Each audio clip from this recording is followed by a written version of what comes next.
Assalamualaikum warahmatullahi wabarakatuh. Pada kesempatan kali ini saya akan memberikan materi terkait dengan gerak. Nah, di dalam tubuh kita yang banyak berhubungan dengan gerak itu adalah tulang. Nah, jadi pada kesempatan kali ini kita akan mempelajari bagaimana struktur tulang manusia. Apalagi Marsini, Nuril, Manisah di Hong Kong itu banyak melakukan gerak ya di sana di apartemen. Nah, sehingga kita harus bisa menjaga kesehatan ya tulang kita. Nah, untuk bisa menjaganya, otomatis kita harus tahu apa atau mekanisme apa yang bekerja di dalam tulang atau struktur tulang pada tubuh manusia. Baik, kita mulai mempelajarinya. Jadi, dapat manusia itu dapat berjalan kaki dari satu tempat ke tempat lain, bahkan dapat mengambil benda karena dia bisa bergerak. Dan itu merupakan anugerah ya dari Allah Subhanahu wa taala. Nah, biasanya aktivitas bergerak itu akan melewati lintasan tertentu. Intinya di situ ada asal dan tempat tujuan. Misalkan Anda pagi-pagi berangkat ya dari apartemen ke pasar, ya apartemen itu asal Anda, berarti pasar itu tempat tujuan. Nah, pada saat Anda bergerak, kadang-kadang kita terburu-buru, biasa-biasa saja atau santai. Sehingga kata-kata tersebut merepresentasikan, oh, berarti ada kecepatannya. Karena kadang-kadang kita diburu waktu. Nah, eh, di dalam organ tubuh manusia terdapat bagian tubuh yang bergerak, yaitu tulang. Nah, jadi eh, kalau Anda mungkin di SD pernah memasang tenda ya, tenda. Nah, tenda itu kan ada bagian plastiknya atau flanelnya, kemudian ada bagian rangkanya, ya. Tenda itu bisa bisa apa ya? Bisa berbentuk kalau sekiranya ada rangkanya. Nah, di sini saya akan share bentuk tenda itu sendiri. Nah, jadi seperti ini. Ini dari buku paket ya, pembelajaran paket. Nah, dari Kementerian Pendidikan dan Kebudayaan, Riset dan Teknologi Republik Indonesia. Anda lihat, apa jadinya kalau sekiranya tenda tidak pakai rangka? Dia seperti itu, akan kucuk ya, layu. Tetapi dia akan berfungsi dengan baik kalau Anda pasang rangkanya. Anda Anda taruh pasak di sini, kemudian Anda pasang rangka tendanya sehingga dia akan berbentuk seperti ini. Nah, ini adalah tenda. Nah, sama dengan tubuh manusia. Kalau tubuh manusia tidak ada tulang, otomatis kulit kita tidak ada yang menopang. Sehingga kulit kita nanti bentuknya akan seperti ini nih, ya, seperti kain tenda ini. Nah, tetapi karena ada tulang, maka ada yang menopang. Sehingga kita bisa berdiri dengan tegak seperti tenda yang Anda miliki. Nah, itu analogi terkait dengan tulang pada tubuh manusia. Kalau misalkan Anda bertanya, rangka ya pada tubuh manusia itu apa? Rangka itu adalah kumpulan dari beberapa jenis tulang. Ya, tak sama kayak tadi di tenda ya, ada rangkanya sehingga tenda itu bisa berdiri. Nah, mungkin saya ingin bertanya apa itu fungsi tulang?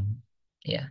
Jadi tulang itu pada tubuh manusia itu memberikan bentuk pada tubuh dan menopang tubuh kita sehingga kita sebagai manusia punya berbagai macam jenis bentuk ya. Ada yang besar, tinggi besar, ada yang pendek, ada yang sedang ya. Nah, itu karena apa? Karena bentuk rangkanya. Kemudian rangka tersebut kan di dalam tubuh kita itu kan ada bagian-bagian yang sensitif ya seperti seperti jantung, otak, kemudian hati. Nah, itu kan harus dilindungi. Apa jadinya kalau tidak ada tulang pada saat dipukul orang langsung kena otak kita atau langsung kena jantung kita otomatis dilindungi oleh tulang sehingga pada saat bersentuhan dengan benda luar itu tidak langsung menyentuh benda tersebut. Kemudian, Anda kalau misalkan bergerak seperti ini, ya, tangan Anda besar, maka itu ada yang namanya otot.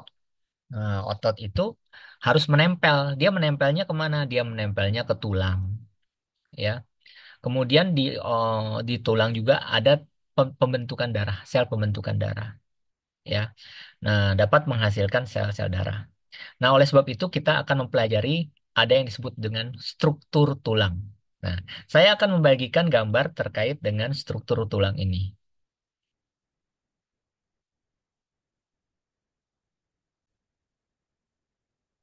Nah, di sini ada gambar terkait dengan struktur tulang. Oke, Anda bisa melihat ya dengan baik. Oke. Nah, oke. Ya, Anda lihat. Ini ada tulang spons, ada tulang kompak, ada pembuluh darah nih di dalamnya. Kemudian ada sumsum putih tulang dan ada perosteum, ya. Nah, seperti yang Anda lihat, struktur tulang itu kalau misalkan dari luar ke dalam, itu biasanya permukaan tulang ditutupi oleh membran yang disebut sebagai periosteum, ya. Nah, jadi Anda bisa lihat di gambar tersebut ada yang namanya periosteum. Nah, ini membrannya. Jadi penutup struktur tulang tadi. Nah, kemudian membran tersebut berperan penting ya dalam pertumbuhan dan perbaikan tulang. Nah, jadi pada periosteum itu terdapat di dalamnya itu ada pembuluh-pembuluh darah yang berfungsi untuk membawa zat makanan ke dalam tulang tadi. Ya, sehingga tulang kan apa perlu tumbuh. Ya, Anda dari bayi ukuran tulangnya kecil sampai besar dewasa itu kan tumbuh. Nah, pertumbuhan itu membutuhkan makanan. Nah, kemudian di bawah periosteum itu terdapat tulang kompak atau tulang keras. Ya. Ya, ya, ada yang disebut dengan tulang kompak. Nah, ini di bawah periosteum. Ada tulang kompak atau tulang keras.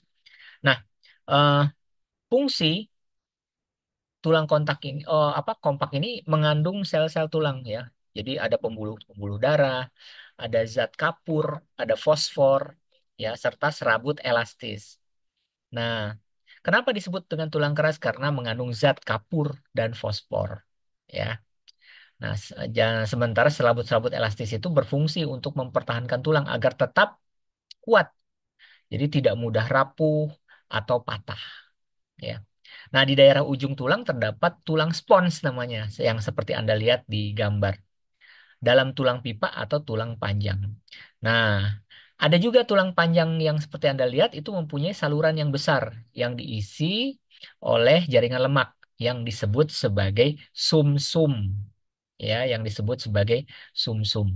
Nah, ini jaringan lemaknya.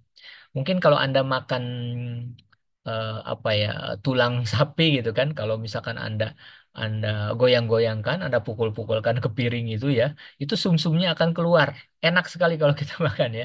Nah, di dalam tubuh manusia juga ada yang namanya sumsum putih tulang. Nah, ini bentuknya seperti ini. Oke. Nah, kemudian eh, ujung panjang ditutup oleh lapisan jaringan tebal ya, lunak dan lentur yang disebut dengan tulang rawan. Ya, jadi kalau di bagian tubuh Anda ada yang bagian lunak itu namanya tulang rawan atau yang disebut sebagai kartilago. Nah, kita akan mempelajari macam-macam tulang pada sistem rangka ya, ya. Ada tulang pada sistem rangka. Nah, ini tulang berdasarkan bentuk pada sistem rangkanya. Oke. Jika Anda lihat gambar ini, maka Anda bisa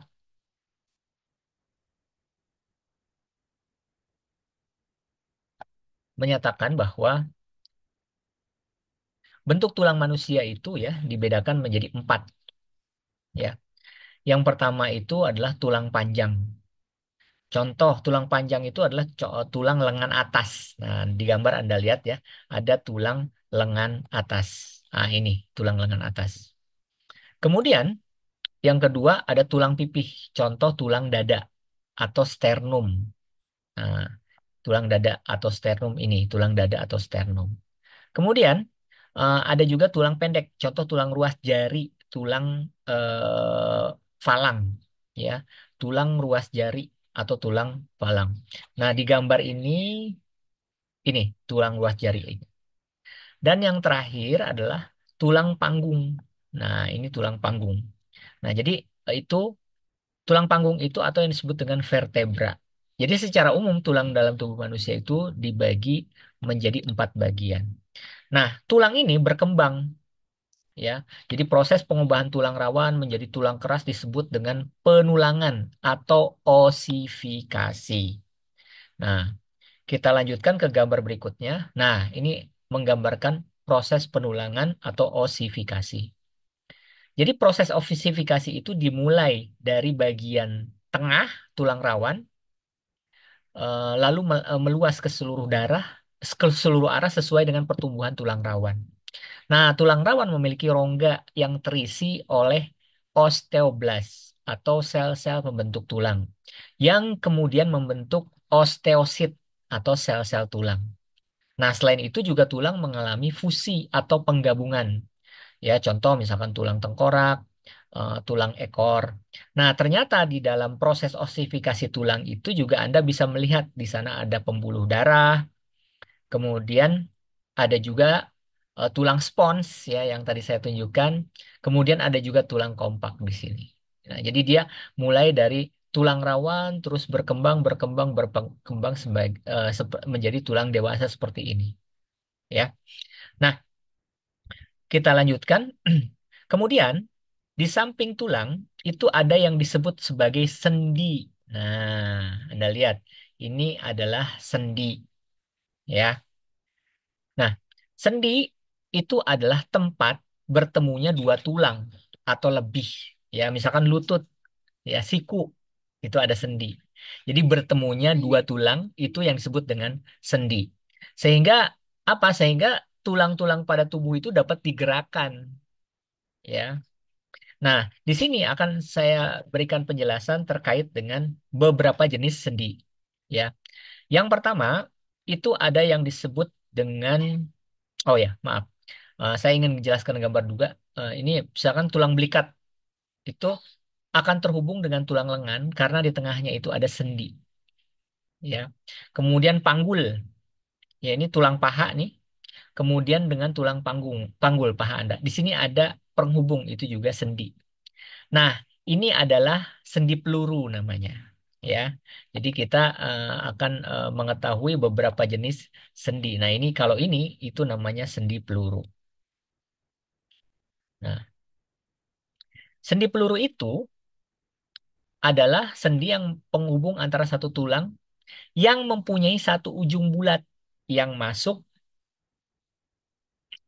ujung tulang yang lain berongga, ya. Jadi sendi peluru itu bentuknya seperti mangkok.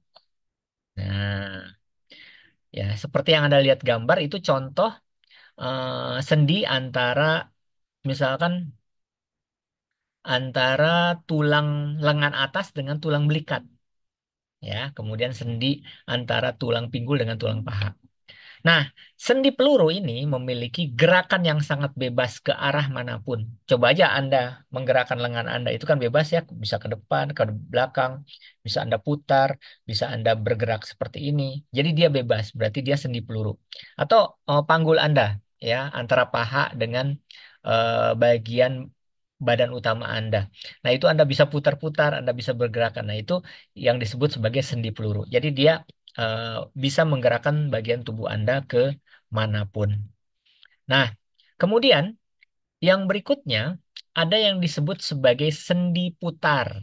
Nah, ini yang disebut sebagai sendi putar. Apa itu sendi putar?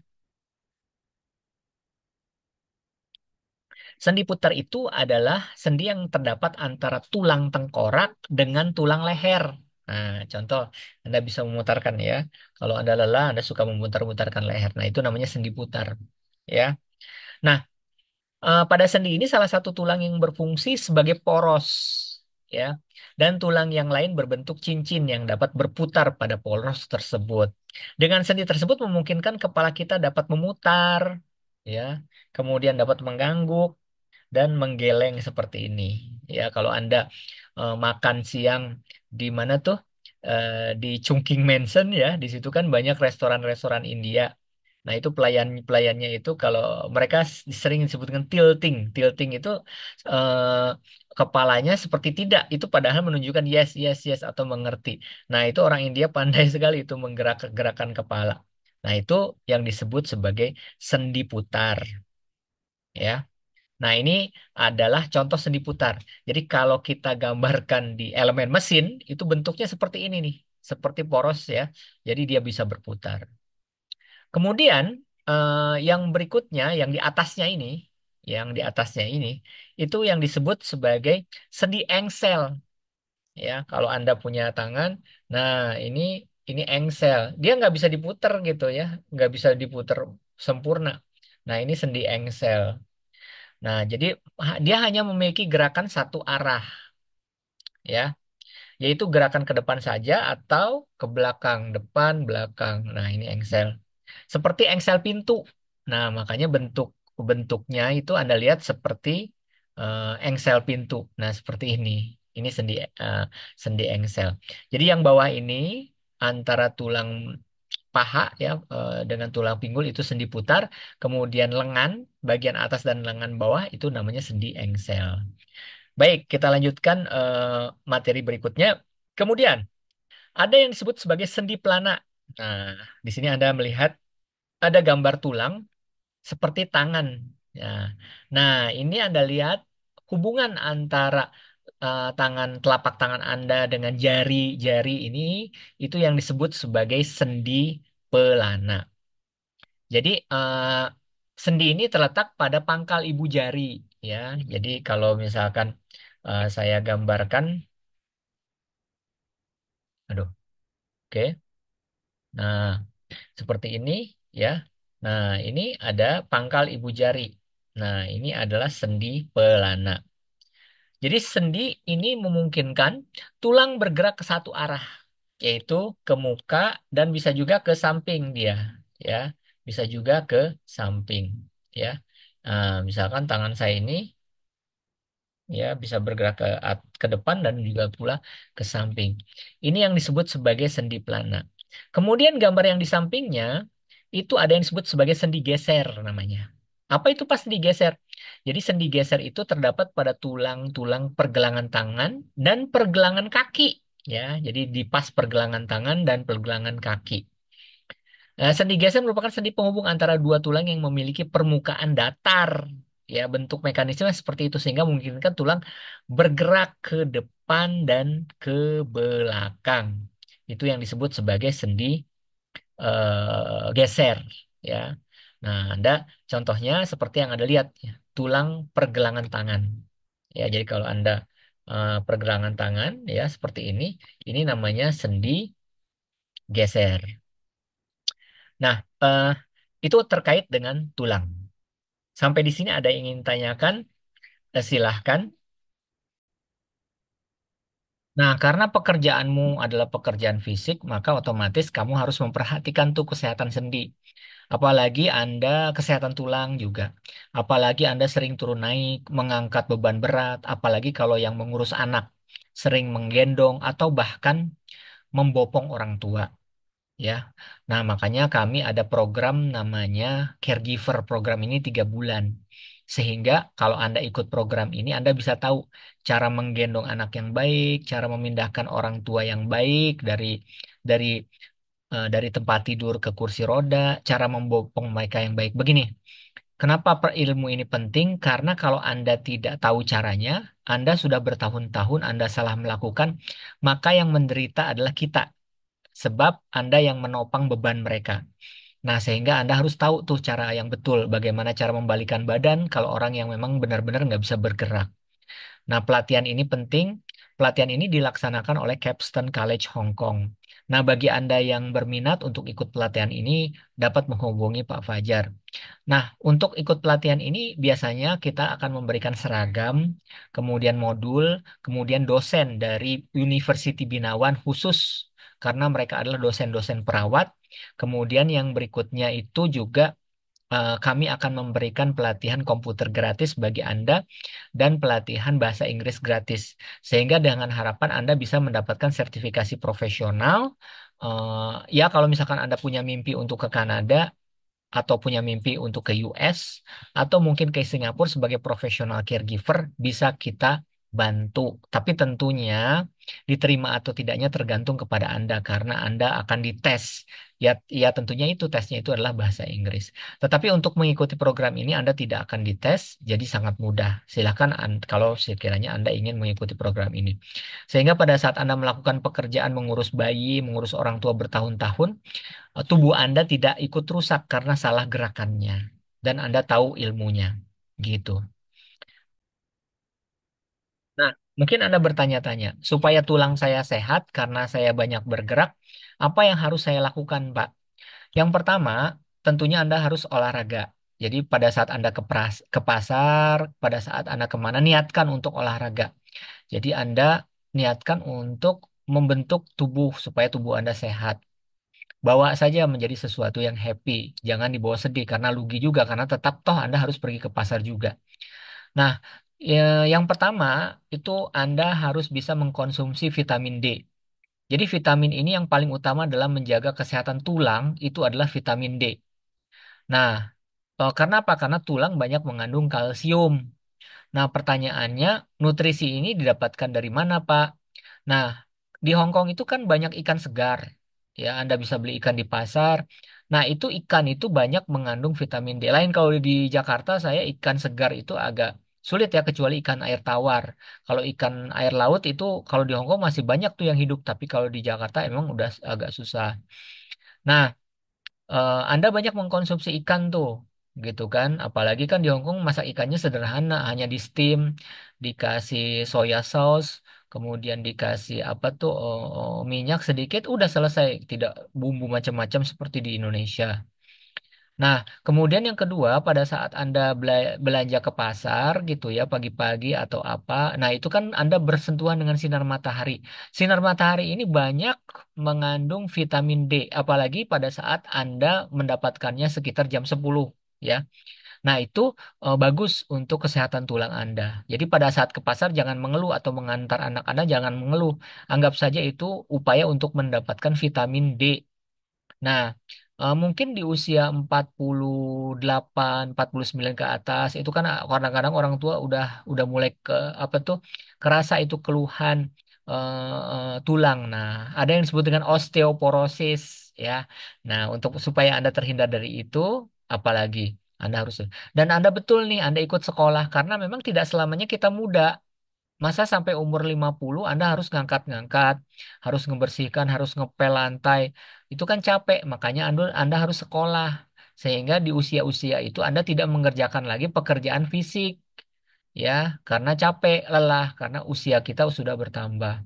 Nah, nah, orang yang kekurangan matahari, ya, matahari pagi, vitamin D, atau kekurangan makan ikan, itu akan cenderung mengalami osteoporosis.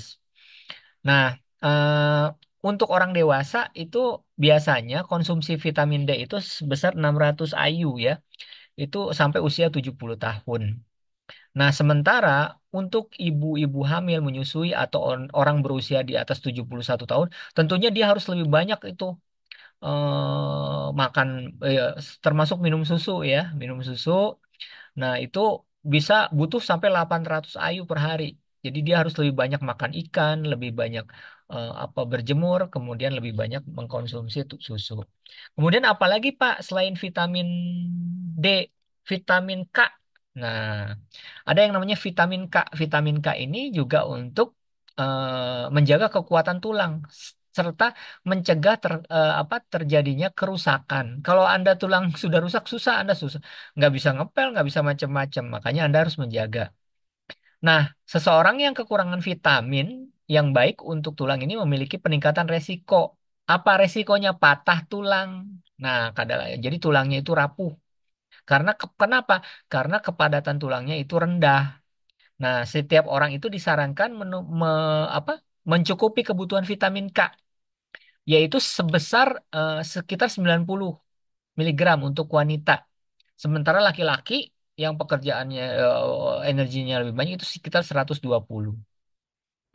Nah, eh, memang kalau vitamin K ini tentunya Anda harus berkonsultasi lah dengan dokter ya.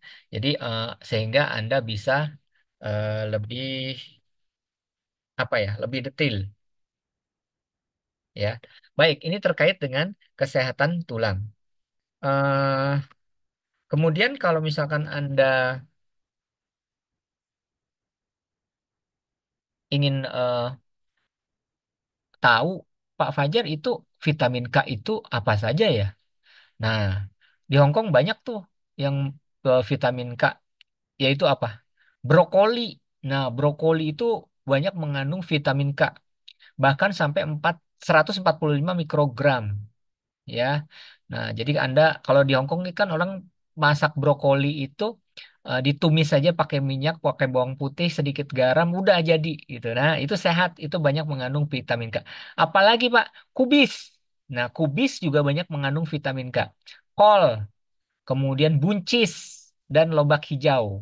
Nah, itu banyak mengandung vitamin K. Jadi kalau sekiranya, waduh, ke dokter mahal, ya udah, Anda perbanyak makan itu. Itu bagus untuk kesehatan tulang. Kemudian tulang itu apalagi Pak? Nah, tulang itu berarti Anda juga harus mengkonsumsi vitamin C, ya. Jadi ini vitamin C ini penting. Kenapa? Karena kalau Anda sakit di Hong Kong repot itu kan. Sudah mau tinggal di rumah orang, kemudian kalau sakit pula, makanya Anda harus menjaga tubuh dengan mengkonsumsi vitamin C. Kenapa vitamin C ini menjaga untuk kekebalan tubuh? Jadi tubuh kita kebal dari penyakit. Sehingga Anda tidak mudah flu, tidak mudah pilek, tidak mudah batuk-batuk. Anda mengkonsumsi vitamin C. Nah, vitamin C juga berfungsi untuk pembentukan kolagen, protein berguna dalam mineralisasi tulang. Ya, balik lagi ke tulang. Nah, maka dari itu nutrisi yang didapatkan dari makanan ya diperlukan untuk mencukupi setiap harinya. Nah, kalau tubuh kita butuh sekitar 500 miligram vitamin C per harinya. Nah, itu tubuh kita. Nah, kemudian Pak, ya kalau vitamin C agak murah ya. Kalau di Hong Kong, Anda dapat beli saja vitamin C itu merek IPI itu murah ya, atau Enervon C, sehingga bisa mendapatkan manfaatnya. Kalau selain vitamin apa Pak? Ada buah-buahan. Ya apa saja yang banyak mengandung vitamin C, kayak misalkan cabai merah itu ada vitamin C-nya. Kemudian paprika. Nah, di Hong Kong banyak tuh paprika. Buah kiwi. Nah, kalau di Indonesia buah kiwi mahal, kalau di sana murah-murah. Nah, Anda bisa pakai, apalagi buah kiwi asam ya, itu banyak mengandung kandungan vitamin C. Kemudian apalagi yang banyak di sana? Pepaya. Nah, itu vitamin C. Stroberi, jeruk. Nah, itu banyak. Nah, jadi manfaatkan keberadaan Anda di Hong Kong untuk mengkonsumsi buah-buahan yang itu vitamin C. Kenapa? Supaya tulang kita sehat. Nah, jadi sebenarnya tulang-tulang itu butuh tiga jenis vitamin, yaitu vitamin D, vitamin K, vitamin C. Ya, kalau vitamin D didapat dari ikan dan sinar matahari, kemudian vitamin K didapat dari mana tadi? Vitamin K didapat dari brokoli, kol ya. Kemudian vitamin C didapat dari buah-buahan yang Anda dapatkan seperti buah kiwi dan lain sebagainya. Kenapa? Karena dengan mengkonsumsi eh, tersebut, otomatis tubuh Anda tercukupi kebutuhan akan kalsium dan magnesiumnya. Jadi tubuh kita memang memerlukan dua tuh, ada kalsium dan magnesium. Nah, jadi apa itu Pak kalsium? Kalsium itu adalah mineral pembentukan tulang dan gigi, ya. Nah, jadi jangan sampai gigi Anda cepat juga rapuh. Berarti kekurangan kalsium. Ya, supaya apa? Supaya keras, kuat dan kokoh. Kan repot juga kalau Anda cepat giginya hilang. Anda mengunyah pakai apa? Nanti kan pakai pasang gigi palsu gitu. Nah, kalau perempuan pasca menopause itu biasanya tulangnya itu lebih cepat pecah dibandingkan dengan pada saat pembangunan tulang, ya.